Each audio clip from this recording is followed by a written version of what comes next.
Olá, amigos! Vocês estão no canal Livros da Tuca.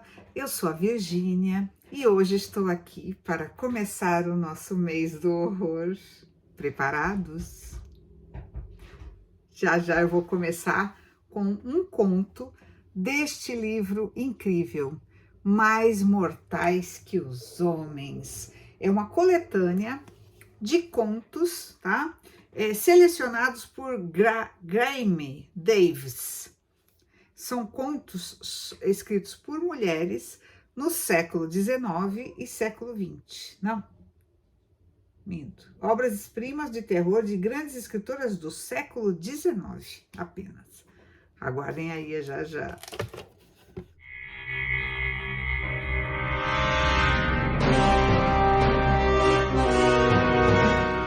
Gente, para começar, eu escolhi o conto da Helena Blavatsky. Se chama A Caverna dos Ecos. Foi escrito em 1892. A Helena Blavatsky, não sei se vocês já ouviram falar, além de escritora, ela é fundadora da Sociedade Teosófica, que é uma espécie de, não é bem uma religião, uma espécie de crença, né, que inclui parte espírita, parte budista, parte hinduísta, é uma mistura. Eu gosto de ler alguns livros dessa parte também, como vocês sabem, eu já li um pouco de tudo, né? Eu sou uma buscadora, como eu já falei várias vezes, e por alguns ela é vista meio como charlatã, por outros como uma pessoa de grandes poderes, enfim. É um pouco difícil até determinar, só é que ela é muito famosa, né? Essa Caverna dos Ecos, ela tem como subtítulo Uma História Estranha, porém Verdadeira. Ela diz que é algo que realmente aconteceu e ela pegou e transformou na história aqui, tá bom?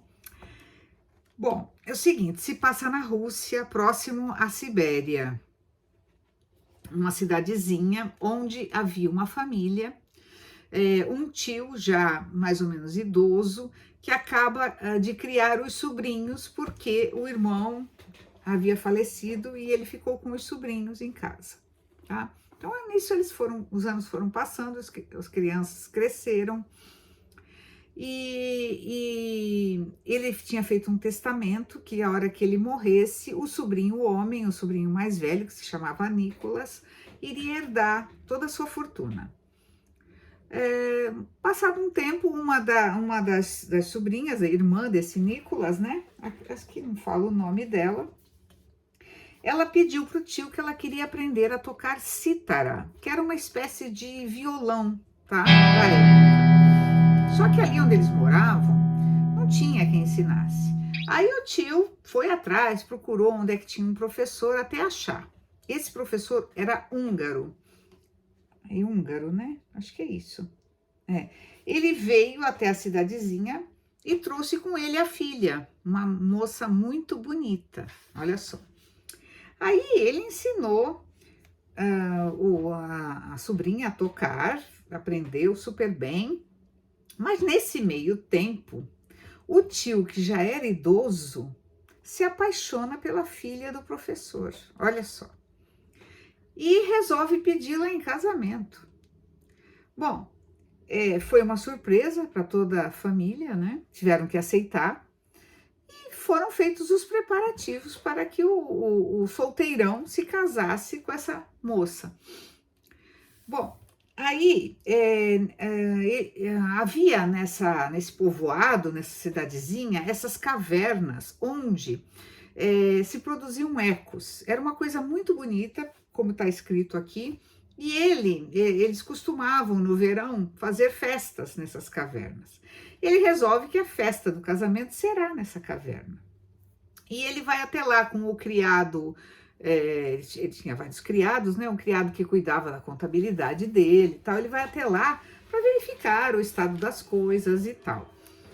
E aí, num certo momento, é pedido ao criado que vá até a casa buscar a caixinha de rapé, que era uma espécie de fumo, né, que se usava na época, uma coisa assim.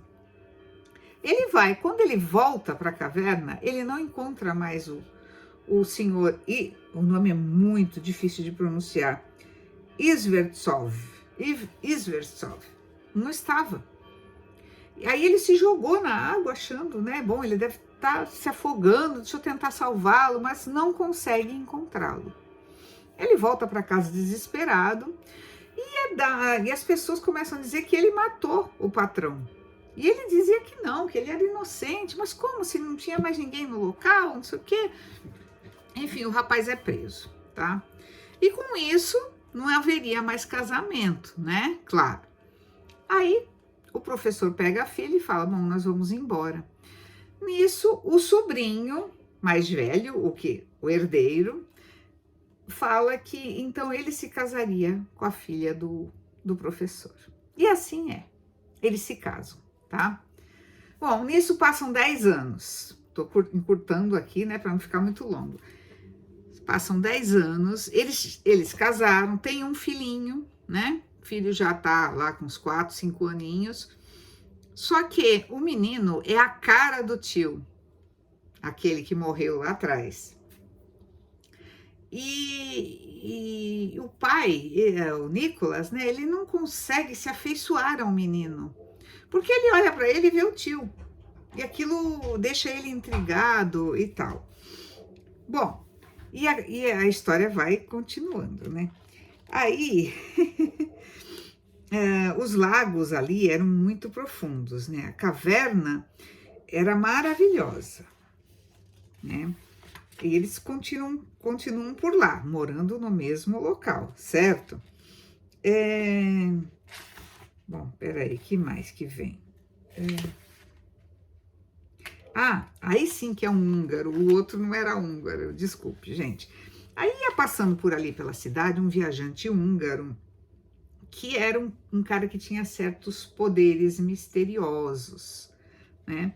Eles chamam, e também ele estava acompanhado por um xamã, né, que também é um cara que tem poderes misteriosos. E eles vão conhecer, eles falam que querem conhecer a tal caverna. E o Nicolas, como ficava na propriedade dele, o Nicolas fala: não, eu vou levar vocês lá para conhecer e tal. Mas eles quiseram ir à noite para fazer um tipo de uns rituais, uma coisa assim, bem mística. E eles estão lá na caverna, né? Começando os tais rituais. E nisso, esse trecho eu vou ler, tá? Para vocês pegarem bem o clima do medo, né? Peraí, tá vendo? A primeira caverna e a plataforma ao lado do lago profundo reluzia cheia de luzes. Centenas de velas e de tochas tremeluzentes, fincadas nos vãos das paredes da caverna, iluminavam o salão e afastavam as sombras dos cantos cobertos de musgo que se espalhara imperturbado por vários anos. As estalactites nas paredes brilhavam, e os ecos dormentes foram subitamente despertados por uma alegre confusão de risos e conversas. O xamã, que jamais saía de vista de seu amigo e patrão, sentou-se num canto, como sempre, em transe. Agachado numa rocha, a meio caminho entre a entrada e o lago natural, com o rosto enrugado e amarelecido, nariz chato e barba fina, parecia mais um horrendo ídolo de pedra do que um ser humano. Várias pessoas se comprimiam à sua volta e recebiam as respostas certas às perguntas apresentadas, à medida que o húngaro alegremente submetia seu vidente hipnotizado às questões. De repente, uma das senhoras se lembrou de que fora nessa mesma caverna que o velho senhor Isvertsov desaparecera havia 10 anos. O estrangeiro pareceu interessado e quis conhecer melhor as circunstâncias. Então buscaram Nicolas entre os convidados e o trouxeram diante daquele grupo que o aguardava ansioso. Ele era o anfitrião e considerou impossível se recusar. Repetiu a triste história com a voz trêmula, o rosto pálido e lágrimas que brilhavam em seus olhos febris. O grupo ficou bastante comovido. e começaram a sussurrar entre si, elogiando o comportamento amoroso do sobrinho em honrar a memória de seu tio e benfeitor. Quando, de repente, Nicolas ficou em choque, os olhos quase saltando para fora e, reprimindo um gemido, deu alguns passos para trás. Todos se viraram curiosos para onde ele olhava, perplexo, e se fixaram no pequeno rosto franzino que tentava se aproximar atrás do húngaro. — De onde você saiu? Quem o trouxe até aqui, filho? Disse Nicolas, ofegante e pálido como a morte. — Eu estava na cama, papai. Este homem apareceu e me trouxe no colo, respondeu o menino apontando para o xamã. O homem, de olhos fechados, continuava se balançando para frente e para trás como um pêndulo vivo. — Isso é muito estranho, observou um dos convidados, pois esse homem não saiu daqui. — Meu Deus, que semelhança extraordinária, murmurou um antigo morador da cidade, amigo do falecido tio. — Você está mentindo, filho, exclamou o pai. Vá para a cama, esse lugar não é para você. — Ora, vamos, interveio o húngaro, com uma estranha expressão no rosto, envolvendo com o braço aquela esquálida figura infantil. O menino viu o duplo do meu xamã, que por vezes sai de seu corpo, e o confundiu com um fantasma. Deixe-o ficar um pouco conosco. Ao ouvir essas estranhas palavras, os convidados se entreolharam em muda surpresa, enquanto outros mais crentes fizeram o sinal da cruz. Aliás, continuou o húngaro, com uma firmeza peculiar em seu sotaque, por que não tentamos, com a ajuda do meu xamã, desvendar o mistério que paira sobre essa tragédia? O suspeito ainda está na prisão? O quê? Não confessou até hoje? Isso é realmente muito estranho. Mas agora descobriremos a verdade. Façam todos silêncio. Então ele se aproximou de Tecuchenno, que é o nome do xamã, né? E imediatamente começou a apresentação, sem pedir permissão ao dono da casa. Este estava paralisado no mesmo lugar, petrificado de horror, incapaz de dizer qualquer palavra. Todos aprovaram a sugestão, exceto Nicolas, e o inspetor de polícia, especialmente, concordou com a ideia. Senhoras e senhores, permitam-me desta vez fazer diferente do que geralmente faço. Empregarei um método de mágica nativa. É mais adequado para este lugar selvagem e muito mais eficaz. Sem esperar uma resposta, tirou da sacola, que sempre trazia consigo, um pequeno tambor e 2 pequenos frascos, um com líquido e outro vazio. Aspergiu o líquido no xamã, e este começou a tremer e sacudir a cabeça mais violentamente do que antes. Um aroma de especiarias espalhou-se pelo ar, e a atmosfera ficou mais clara. Então, para o horror de todos os presentes, ele se aproximou do tibetano e, pegando um pequeno estilete de bolso, espetou a ponta de aço no antebraço do xamã. Então deixou correr o sangue, recolhendo-o no frasco vazio. Depois de encher até a metade, apertou a ferida com o polegar e interrompeu o sangramento como se pusesse uma rolha numa garrafa. Então aspergiu o sangue na cabeça do menino. Em seguida, pegou o tambor pendurado no pescoço e, com 2 baquetas de marfim, cobertas com símbolos mágicos, começou a bater um tipo de réveille. Réveille quer dizer um toque de despertar, para acordar os espíritos. A plateia, chocada e aterrorizada com essa demonstração extraordinária, cercou-o ansiosa, e por alguns segundos um silêncio mortal reinou dentro da caverna. Nicolas, com o rosto lívido e cadavérico, ficou imóvel e mudo como antes. O mesmerizador colocou-se entre o xamã e a plataforma e passou a bater lentamente o tambor. As primeiras notas soaram abafadas e vibravam tão baixo que não provocavam nenhum eco, mas o xamã acelerou seu movimento pendular e o menino pareceu inquieto. O húngaro, ainda tocando o tambor, começou a entoar uma cantinela bem baixinho. À medida que aquelas estranhas palavras saíam de seus lábios, as chamas das velas e tochas oscilavam e tremiam, até passarem a dançar no mesmo ritmo. Um vento frio arquejou pelas escuras passagens além do lago, deixando um eco lamurioso em seu rastro. Então uma névoa, que emergiu do chão e das paredes rochosas, cercou o xamã e o menino. Em volta deste brilhava uma aura prateada e transparente, mas a névoa que envolveu o xamã era vermelha e sinistra. Ao aproximar-se da plataforma, o mágico bateu o tambor mais forte, e dessa vez o eco provocou um efeito terrível.